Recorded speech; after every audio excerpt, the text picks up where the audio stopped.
Mi nombre es Bertin Gonzalo Valencia Espino. El tema que tocaré será los orígenes y evolución de la psicología. La psicología, antes de considerarse una ciencia, se remonta miles de años atrás a pueblos prehistóricos, donde se creían que los problemas psicológicos eran provocados por la presencia de espíritus malignos y que para curarlos se realizaban diferentes cosas, desde ritos, conjuros, encantamientos, etc. Pero no es hasta el siglo V y IV antes de Cristo, donde los filósofos griegos Sócrates y Platón desafiaron estas creencias. Ellos propusieron la existencia de un alma que se diferenciaba del cuerpo. Para ellos, el alma albergaba la parte moral, intelectual y mental del individuo, y era inmortal, mientras que el cuerpo se vinculaba con lo pasional y animal. Por esa época Aristóteles también hacía una distinción entre el cuerpo y el alma, pero dice que éstas estaban juntas, es decir, que no son independientes. Ahora, durante la Edad Media, el pensamiento psicológico estuvo dominado por las enseñanzas de la Iglesia Católica, que reiteraban la importancia de la comprensión de la mente humana solo a través de la teología. En esa época, la locura se veía como un castigo divino, y la cura para estos problemas se buscaba a través de la oración, el exorcismo o la confesión. Durante el Renacimiento, entre los siglos XVI y XVIII, los escritores romanos y griegos clásicos vuelven a tener gran influencia. Aparece René Descartes y John Locke. René Descartes, padre del racionalismo, dice que la razón es la fuente principal del conocimiento, mientras que John Locke, empirista, afirma que la experiencia sensorial es la base fundamental del conocimiento, que nacemos con una mente en blanco y adquirimos los conocimientos mediante la experiencia. Ahora, en el siglo XIX, aparecen las primeras escuelas psicológicas, que son el estructuralismo y el funcionalismo. El estructuralismo, fundado por William Wundt, que estableció el primer laboratorio de psicología en 1879, buscaba analizar la estructura de la mente mediante la introspección. La introspección es un experimento donde a las personas se les presentaba un estímulo y se les pedía que describieran con sus propias palabras, con el mayor detalle, lo que experimentaban. El funcionalismo, liderado por William James, se enfocó en la función de los procesos mentales, es decir, lo que la mente hace en la adaptación del individuo a su entorno. Ahora, para entender mejor la evolución de la psicología, estudiaremos las perspectivas contemporáneas de la psicología. Estas nos permiten abarcar toda la amplitud de la psicología, pues destacan distintos aspectos del comportamiento y de los procesos mentales. Además, se debe decir que están en constante evolución. La perspectiva biológica dice que el comportamiento de las personas se debe considerar en términos de su funcionamiento biológico, es decir, de células nerviosas, la herencia, la alimentación, etc. La perspectiva psicodinámica dice que el comportamiento está motivado por fuerzas y conflictos internos sobre los cuales el individuo tiene poca conciencia y control. La perspectiva cognitiva busca explicar el modo en que procesamos la información y cómo nuestras formas de pensar sobre el mundo influyen en nuestro comportamiento. La perspectiva conductual se centra en el ambiente en el que actúan las personas y sostiene que se puede tener una comprensión completa del comportamiento al estudiar y modificar el ambiente en el que actúan las personas. La perspectiva humanista sugiere que las personas estamos dotadas de forma natural con la capacidad de tomar decisiones respecto a nuestras vidas y de controlar nuestro comportamiento. Es decir, que todos poseemos el poder de desarrollar niveles superiores de madurez y realización. Eso es todo por mi parte. Muchas gracias, profesora. Buenos días con todos, mi nombre es Natalia Torres y hoy me ha tocado discernir sobre las principales teorías psicológicas y su impacto en el comportamiento humano. Para ello tenemos como introducción, objetivo, comprender enfoques claves de la psicología. Pero para esto tenemos una reflexión. ¿Es posible que una teoría explique toda la conducta humana? Tenemos la teoría conductista, Enfoque en el aprendizaje por condicionamiento. Ejemplo, refuerzo positivo en el aula. La crítica es suficiente el estímulo, respuesta para explicar la conducta. Tenemos la teoría cognitiva, que se da como énfasis en el enfoque del proceso mental como pensamiento y memoria. Ejemplo, el desarrollo cognitivo en niños.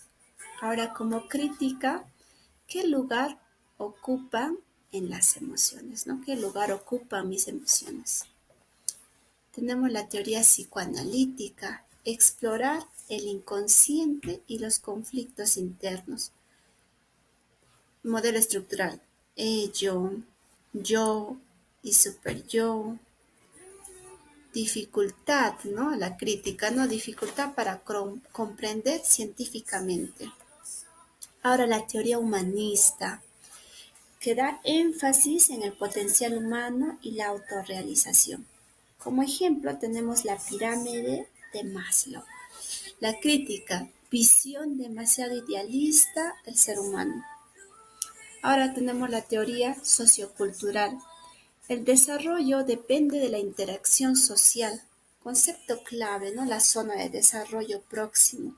Nuestra aplicación, tenemos la teoría sociocultural en la educación, la diversidad cultural. Bien, vamos a ver la comparación entre las teorías. Conductismo, conducta observable. Cognitivismo, procesos mentales.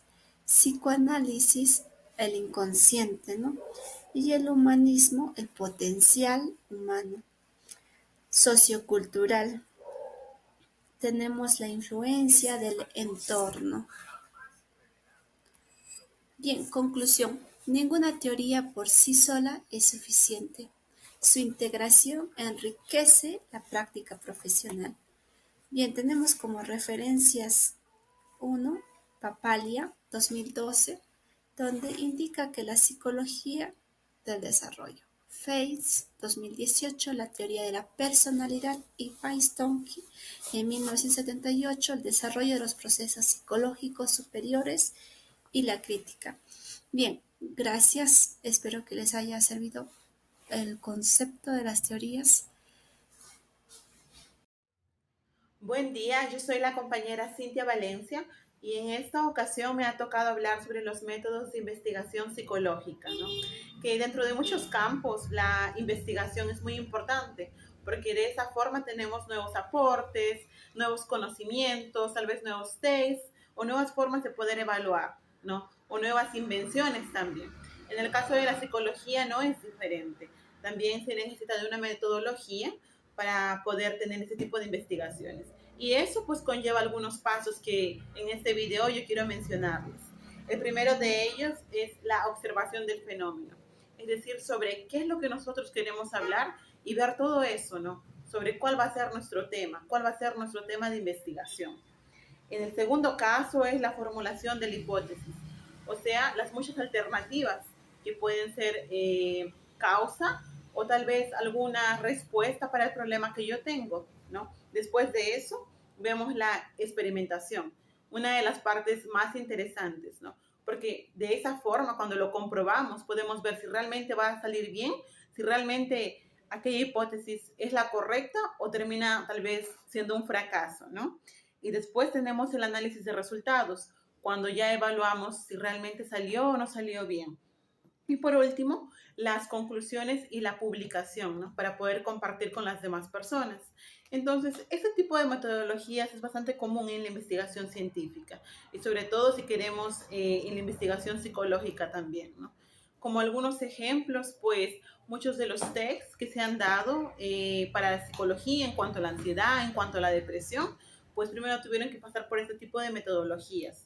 O muchas de las nuevas tal vez informaciones que tenemos dentro del campo, también han tenido que pasar por medio de esta metodología, ¿no? Entonces, en conclusión, realmente el método científico para la psicología es importante. Nosotros no podemos hacer nada desde la invención.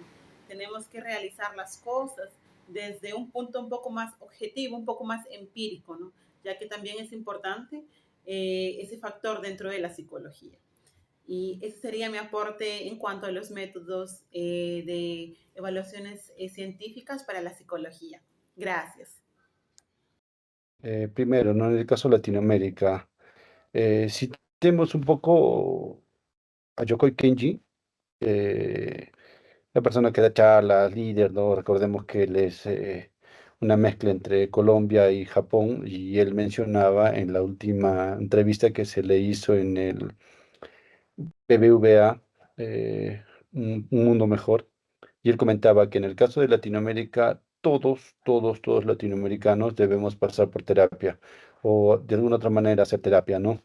Quizás porque Latinoamérica ha pasado por situaciones muy delicadas, contextos armados, conflictos internos, crisis política y tantas otras cosas, ¿no? Entonces, él siempre engloba de que caso Latinoamérica, caso Perú, países de Sudamérica, deberíamos pasar, o sea, la población deberíamos pasar por terapia.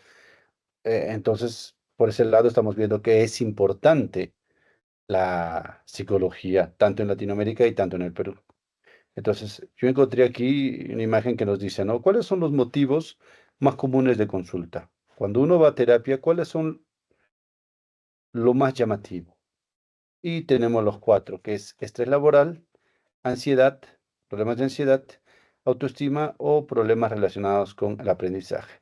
De estos cuatro, yo resaltaría la palabra autoestima, porque sin autoestima no hay nada. Recordemos que Nathaniel Branden, canadiense, el 90 y tanto, 96 específicamente, publicó un libro que se llama Los 6 pilares de la autoestima, donde él diversifica y engloba que cada pilar de la autoestima es muy importante, ¿no? El autoconocimiento, la autoaceptación, entre otros. Entonces, estamos viendo nuevamente que es importante el tema de la psicología o hablar de la psicología y más aún enfocarnos en la autoestima, porque si hay buena autoestima o hay una excelente autoestima, evitamos tema de estrés, evitamos el tema de la dependencia emocional o anímica, evitamos el tema de la drogadicción, conflictos sociales, bulimia, etcétera. Entonces, la base de todo, él nos menciona que es el autoestima. Entonces, aquí en la siguiente parte he citado a cuatro grandes personas, bueno, a mi parecer, que han intervenido en el tema del desarrollo de la psicología, tanto en Latinoamérica como cierta parte de Europa, ¿no? Pero ellos, como son hispanohablantes, han influido en Latinoamérica, ¿no? A excepción de, en este caso, tres son psicólogos y una es psiquiatra, ¿no? Aquí por este lado, derecho superior, vemos que tenemos a la doctora psiquiatra Marian Rojas Estapé, más conocida como la doctora Cortisol porque ayuda a controlar problemas de ansiedad, problemas de estrés, cuando tenemos la cortisol elevada y todo eso, ¿no? Ella tiene varios libros muy buenos, como es, por ejemplo, Cómo hacer que te pasan cosas buenas, Tu persona vitamina y uno último que sacó hace poco. Entonces, ella, por ejemplo, hija también de un psiquiatra y nieta de un psiquiatra, tiene una hermana Isabel también que es psiquiatra, ¿no? Entonces, pero ellos, pese a que están abarcando el campo de la psiquiatría, ellos están hablando bastante acerca de la salud mental, ¿no? Se enfocan que la salud mental es muy importante. Aquí al medio tenemos a Pilar Sordo, chilena, también ha contribuido bastante con el tema de la psicología, tanto en Latinoamérica y tanto como en Chile, ¿no? Tratando de que la mujer debería empoderarse, fortaleciendo la autoestima, ¿no? Es muy conocida también y tiene varios textos importantes. Por este otro lado izquierdo superior tenemos al psicólogo, también doctor en psicología, psicología clínica, Walter Rizzo, ¿no? Argentino y de descendencia italiana, ¿no? Entonces, él tiene, por ejemplo, 76 años y sigue haciendo charlas, sigue publicando libros, nos sigue hablando acerca de la autoestima. Solamente para hablar de autoestima, Walter Rizzo nos habla como de 5 libros, ¿no? Que en diferentes casos nos habla autoestima, cómo mejorar la autoestima. Ahora ha sacado un último libro que se llama Los 7 pilares de la autoestima, ¿no? Bueno, haciendo creo que un tributo a Nathaniel Branden, en el que nos dice cómo debemos fortalecer, ¿no? Y nos habla de diferentes partes de la autoestima, que la autoestima no solamente es uno, sino que abarca diversos temas. Y finalmente, entre mis cuatro grandes expositores o mentores, por así considerarlo, tengo a Silvia Congos. En el caso, ella es española, europea, al igual que Marian Rojas, ¿no?